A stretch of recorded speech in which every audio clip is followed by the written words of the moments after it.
Olá pessoal, tudo certo? Na nossa aula de hoje conversaremos um pouco sobre as atividades em odontologia, sobre o trabalho propriamente dito. Como nós devemos trabalhar corretamente na odontologia? E a forma como o trabalho é exercido na clínica odontológica pode revelar uma série de riscos que precisam ser evitados. São os riscos ergonômicos. Se analisarmos a etimologia da palavra, ergonomia é uma conjunção de trabalho com regras.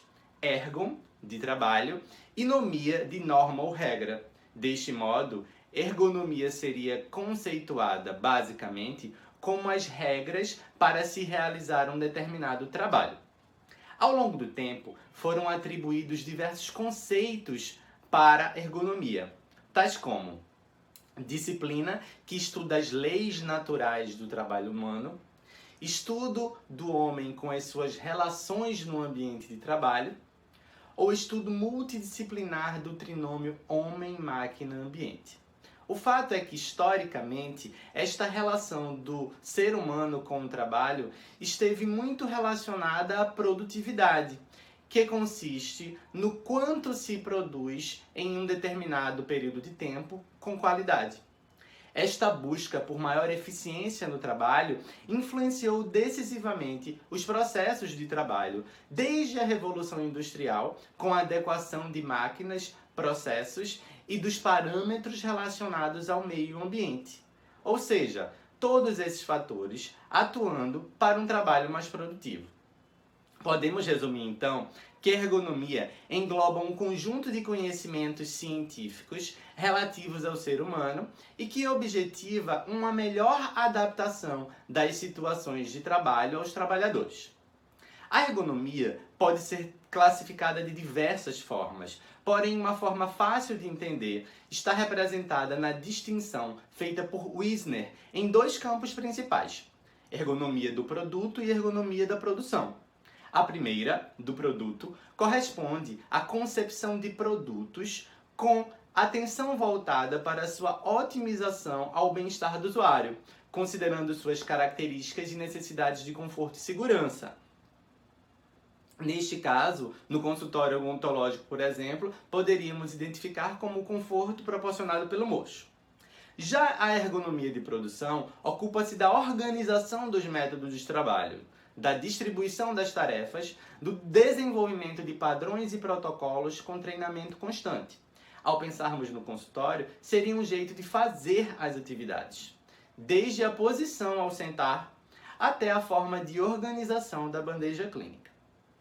Mesmo que seja uma coisa óbvia, devemos destacar a seguinte pergunta: por que devemos nos preocupar com a ergonomia na odontologia?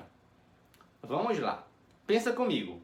Na maioria das situações, o campo de trabalho do dentista é a cavidade bucal, que é um lugar escuro, molhado, pequeno e ainda tem uma língua nervosa lá. Ou seja, a situação perfeita para nos desafiar a assumir posturas e ações que possam prejudicar a nossa saúde.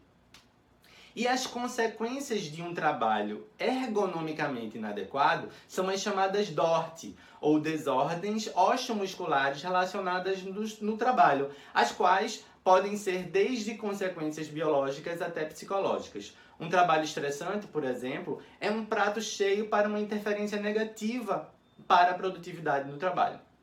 Quais são as consequências mais comuns? Disfunções musculares, articulares, dores, espasmos musculares, fadiga, escoliose, lordose, hérnia de disco. E um trabalho recente, desenvolvido pelo nosso grupo de pesquisa, o TEIAS, revelou que 97% das pessoas que trabalham na atenção primária do município de Recife possuem algum tipo de DORT capaz de interferir sobre a sua produtividade. Este dado é muito preocupante e revela a falta de cuidado dos profissionais quanto à adoção de medidas para evitar os transtornos consequentes ao trabalho exercido de forma inadequada. O que precisamos fazer então para ter um trabalho produtivo na odontologia e anular a incidência de desordens osteomusculares relacionadas ao trabalho? Primeiro ponto a considerar: movimentos. É necessário que o cirurgião dentista entenda que, quanto maior a extensão dos movimentos realizados por ele, maior será o desgaste físico no trabalho, fazendo com que também seja mais fácil a adoção de posturas capazes de interferir negativamente sobre músculos e articulações. Na odontologia, os movimentos poderão ser exercidos apenas com os dedos, como ocorre em uma instrumentação de um canal, por exemplo, dedos e punhos, quando de uma raspagem periodontal, ou o deslocamento do antebraço, como no exemplo de pegar um instrumento na bancada de trabalho ou no equipo. Os movimentos que vão além deste espectro de ação, que são os movimentos de braço ou de deslocamento de tronco ou do corpo como um todo, devem ser evitados, porque eles promovem muito desgaste físico e, ao serem repetitivos, podem causar danos negativos à saúde do profissional. Segundo ponto, posição ou posicionamento. De que forma o dentista deverá se posicionar para exercer o trabalho de forma ergonômica? Primeiro de tudo, a posição sentada sempre será mais confortável e saudável que a postura de trabalho em pé. Esta posição de trabalho em pé obriga a flexão com rotação e inclinação da coluna vertebral, causando desequilíbrio pélvico, escoliose e também capazes de provocar uma alteração da postura do profissional. Durante muito tempo, o paradigma clássico da posição sentada de trabalho afirmava que a melhor posição para o dentista seria aquela na qual a coxa teria uma angulação de 90 graus com a perna. Com isso, o peso corporal estaria devidamente distribuído. Entretanto, quase sempre, esta postura determina uma prática da odontologia de forma muito estática, gerando sobrecarga para os sistemas osteomuscular e circulatório. Sobre esta perspectiva, o paradigma atual da posição sentada de trabalho deve permitir um trabalho mais ativo, o qual é proporcionado por uma angulação entre coxa e perna, que poderá variar entre 110 graus e 120 graus. Dentre as características de uma posição saudável para o cirurgião dentista estão: inclinação do tronco a 10 graus, realizada nos quadris e não na coluna. Inclinação da cabeça inferior a 25 graus. Considera-se a inclinação de 10 graus do tronco mais 15 graus do pescoço. Braços junto ao tronco, inclinados no máximo 10 graus à frente. Antebraços levantados no mínimo 10 graus e no máximo 25 graus. E distância entre os olhos do cirurgião dentista e a boca do paciente entre 35 e 40 centímetros. Além disso, o ângulo entre a coxa e a perna vai estar no mínimo de 110 graus. Plantas dos pés paralelas aos solos e as pernas deverão estar afastadas entre si no máximo de 45 graus. E o paciente, como fica nessa história? A posição do paciente deverá ser supina, que é aquela onde o mesmo estará no decúbito dorsal, com a cabeça e os joelhos no mesmo plano, ou seja, na posição horizontal. Esta é a posição ideal para a maioria dos procedimentos odontológicos, tanto para a maxila quanto para a mandíbula. Terceiro ponto de destaque em relação à ergonomia diz respeito ao trabalho da auxiliar de saúde bucal.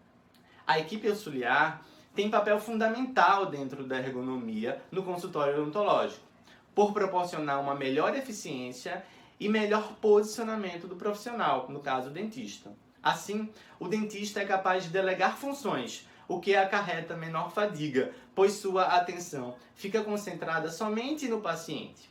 Em geral, o cirurgião dentista que conta com um auxiliar executa aproximadamente 60% das atividades do consultório. Quarto ponto, posição do dentista e do auxiliar com o ambiente. Para entender melhor este ponto, vamos conhecer o esquema gráfico da ISO-FDI, que são a Organização Internacional de Padronização e a Federação Dentária Internacional. Este esquema é basicamente aplicado a uma área de atendimento nas dimensões de 9 metros quadrados, basicamente uma sala de 3 por 3 metros. O ponto central é a área de atendimento, ou seja, a boca do paciente. E a partir daí são demarcados círculos concêntricos. O raio do círculo A possui 50 centímetros, do círculo B 1 metro e o do círculo C 1,5 metro. O primeiro círculo, o A, é o de ação direta tanto do dentista quanto do auxiliar de saúde bucal, devendo conter todos os equipamentos e materiais mais utilizados. Já a segunda área, que é o círculo B, basicamente é o espaço que corresponde à área de transferência para o primeiro círculo. Encontramos nesta área a mesa auxiliar e as gavetas dos armários fixos quando abertas. Já no círculo C, devem estar posicionados os armários, lavatórios e demais equipamentos que são utilizados para o apoio da ação executada. É possível visualizar que neste diagrama estão registrados números, os quais correspondem às horas do relógio. Neste esquema, quando o dentista é destro, o profissional deverá adotar a posição de 9 horas, uma vez que permite visão direta das superfícies da cavidade oral. Neste caso, o auxiliar sempre deverá se posicionar frontalmente ao cirurgião dentista, fazendo um ângulo de 180 graus com o mesmo. O dentista poderá adotar uma posição ergonômica até às 11 horas, necessitando, portanto, em algumas ocasiões, utilizar o espelho bucal. Nestes casos, a visão do profissional será uma visão indireta. Caso o dentista seja canhoto, as posições se invertem. Quinto ponto, ginástica laboral. Entre um atendimento e outro, é necessário realizar alongamento dos membros superiores e da coluna vertebral, especialmente a coluna cervical. Movimentos como os demonstrados na imagem são suficientes para tornar o trabalho mais dinâmico. Entretanto, apenas adotar uma forma de trabalho saudável não é suficiente para que o cirurgião dentista consiga obter e promover sua qualidade de vida e bem-estar. A prática diária de exercícios é fundamental para manter a tonicidade muscular e promover melhor funcionamento do organismo como um todo, com benefícios imediatos aos sistemas respiratório e cardiovascular. Percebe-se, portanto, a necessidade de maior cuidado quanto à postura, aos movimentos e às práticas de trabalho que sejam adequadas ergonomicamente. E este treinamento deve ocorrer desde a formação ainda na universidade. É fundamental o dentista ter consciência corporal, de forma a minimizar as consequências do trabalho inadequado. Espero que vocês tenham gostado da aulinha e até o próximo momento virtual da biossegurança. Beijos e abraços. Tchau, tchau.